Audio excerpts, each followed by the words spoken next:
Hi, welcome to Ashon Speak Network. I'm Manazai. Today, during his usual show on MSNBC, The Last Word, Lawrence O'Donnell talked about President Trump's mental condition. It was a very interesting show. Please watch this video till the end. Well, if Donald Trump gets dementia, how will we know? Donald Trump's mental decline, which is more and more obvious, started from such a low level of mental processing power that it's hard to track his decline. It's from low to lower. And then there are days like today when Donald Trump asks himself out loud in public if he is allowed to appoint himself chair of the Federal Reserve. Now, it may be tiresome to hear, but we must not grow weary of making the point that no other president was ever capable of saying anything as stupid or as indicative of dementia as that. Am I allowed to appoint myself chair of the Federal Reserve? And we must not grow weary of reminding ourselves what the White House press corps would have done if Joe Biden ever said anything like that, and how big the headlines would be in the next day's print editions of the New York Times and the Washington Post and every newspaper in the country. Because if we grow weary of making the point of how singularly stupid and possibly clinically demented Donald Trump's statements are, then we will become part of the normalization process of those statements, which most of the American news media has unwittingly participated in. And 14-year-olds in this country will think it's perfectly normal for a president to say those things. And on a day when the president of the United States is reportedly in a meeting in the Situation Room where he is trying to decide how much to support or fully join a war that he opposed a week ago, it must be reported as part of that very same story that the person who is supposed to be in charge in that Situation Room meeting, the person who is supposed to be the decider in chief, as George W. Bush put it, in that meeting doesn't know if he can appoint himself chair of the Federal Reserve, and some of the highest ranking people in that room with that president also don't know the answer to that question. Pete Hegseth has no idea if Donald Trump can appoint himself chair of the Federal Reserve. Pete Hegseth and Donald Trump have no idea that Donald Trump doesn't even have the legal power to fire the chair of the Federal Reserve, and he also doesn't have the power to unilaterally replace the chair of the Federal Reserve because it requires a confirmation vote by the United States Senate. That's how small the brain is that is sitting at the head of the table in the Situation Room deciding just how much the United States of America should participate in the war between Israel and Iran, that Donald Trump all but promised his voters could not possibly occur on his watch. In fact, that's exactly what he promised. Donald Trump spent his entire presidential campaign saying Vladimir Putin would not have dared to launch a full-scale war against Ukraine if Donald Trump had been president. Donald Trump spent his entire presidential campaign claiming that Hamas would not have dared to attack Israel on October 7th, 2023. Donald Trump promised no wars. If he got elected president, Donald Trump promised he would solve and end Vladimir Putin's war in Ukraine. On the first day of his presidency, Donald Trump promised he would bring peace to the Middle East, the entire region. On the first day of his presidency, and then once in the White House, Donald Trump began promising White Lotus-style beach resorts in Gaza. And if that is not a sign of dementia in a 79-year-old man, then it is at minimum proof that Donald Trump has no idea what he's talking about whenever he talks. If Donald Trump gets dementia, how will we know? I asked that question on Twitter a week before Donald Trump's first inauguration as president. I asked that question before a group of mental health professionals got together to write a book about what they perceived as Donald Trump's mental health deficiencies under the title, The Dangerous Case of Donald Trump. 37 psychiatrists and mental health experts assess a president. And so With the mental weakness of Donald Trump in mind, listen to his answer today. When asked if he, quote, is moving closer to striking Iranian nuclear facilities, where's your mindset on that? That was the question. Remember that was the question. And remember, as you listen to this reply, what a standard presidential reply would be to a question like that.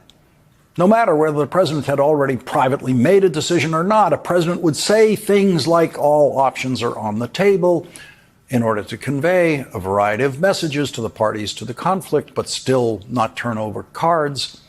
A president could also say definitively, we have no intention of launching any strikes.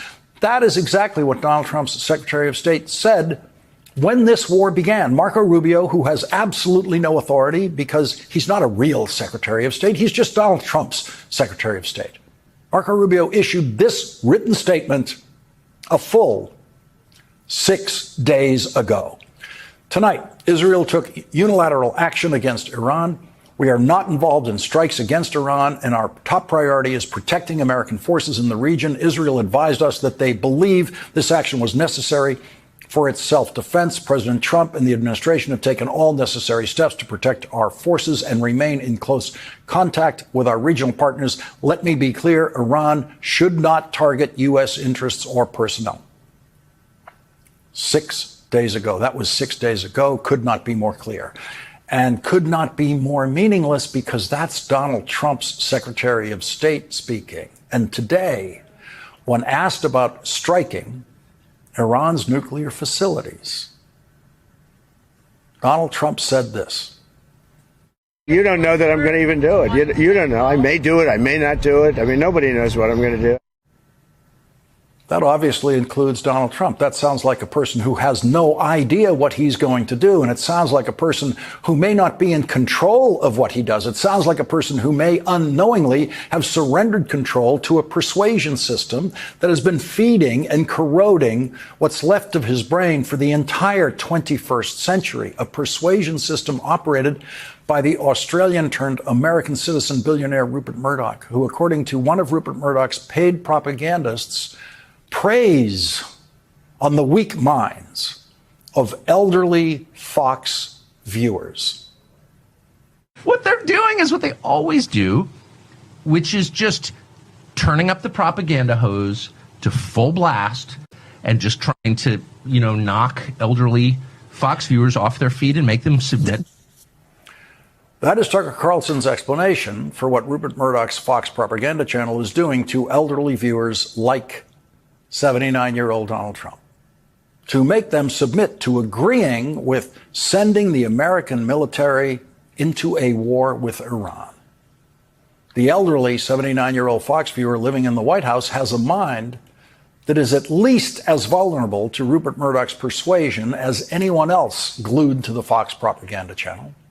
The New York Times has this account of how the Fox channel did not just staff Donald Trump's administration cabinet, but also functions as a highly influential team of advisors to Donald Trump, a team of TV advisors that may very well be more influential than the Trump cabinet. The Times reports Mr. Trump joined his national security team in the White House Situation Room on Thursday evening as the first wave of strikes was unfolding and was still keeping his options open. Earlier that day, he was telling advisors and allies that he still wanted to get a deal with Iran.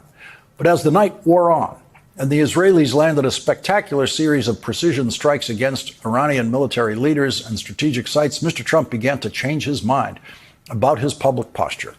When he woke on Friday morning, his favorite TV channel, Fox News, was broadcasting wall-to-wall imagery of what it was portraying as Israel's military genius, and Mr. Trump could not resist claiming some credit for himself. In phone calls with reporters, Mr. Trump began hinting that he had played a bigger behind-the-scenes role in the war than people realized. Privately, he told some confidants that he was now leaning toward a more serious escalation, going along with Israel's earlier request that the United States deliver powerful bunker-busting bombs to destroy Iran's nuclear facility at Fordo.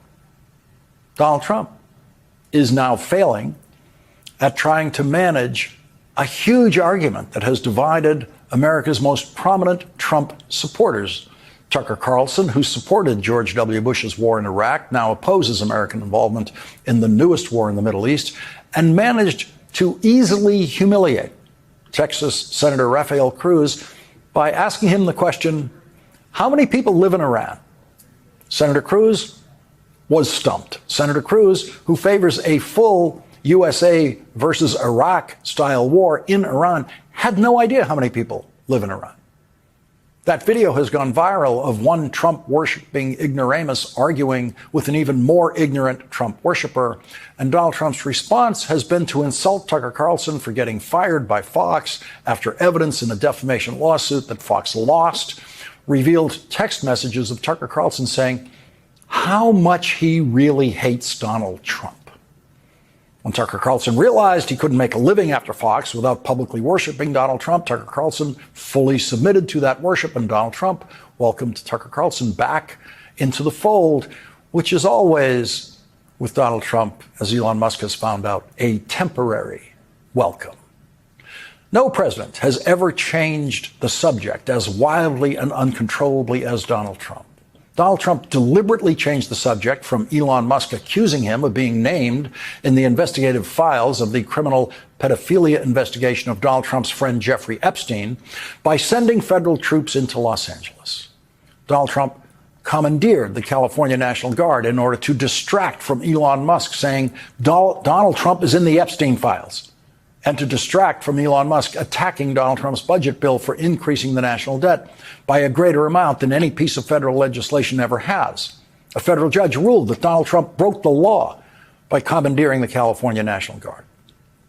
But that's just how far Donald Trump was willing to go to change the subject from the Epstein files and his bit in his budget bill, which tonight has a new estimate from the nonpartisan Congressional Budget Office, saying it will actually increase the national debt even more than they originally projected, now that they have done what Republicans wanted them to do and taken into consideration the dynamics of how the bill will interact with other government action and the rest of the economy.